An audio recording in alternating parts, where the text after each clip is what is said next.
দেশের সর্বোত্তরের জেলা পঞ্চগড়ে শীতের দাপট বরাবরই বেশি। শুক্রবার সকাল ৯টায় তেঁতুলিয়ায় মৌসুমের সর্বনিম্ন তাপমাত্রা ৭.৩ ডিগ্রি সেলসিয়াস রেকর্ড করা হয়। বাতাসের গতিবেগ ঘন্টায় ৮ থেকে ৯ কিলোমিটার। হাড় কাঁপানো শীতে বিপর্যস্ত জনজীবন। খুব প্রয়োজন ছাড়া ঘর থেকে বের হচ্ছেন না কেউ।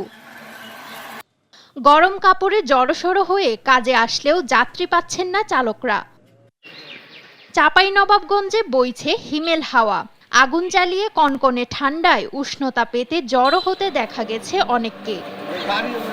সকাল থেকেই জমজমাট ভাপা পিঠার দোকানও।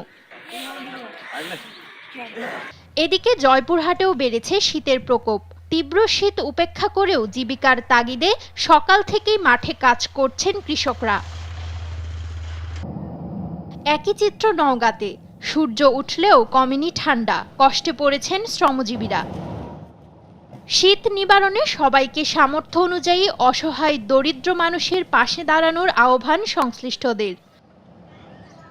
নুসরাত শোভা, নিউজ ডেস্ক, দেশ টিভি।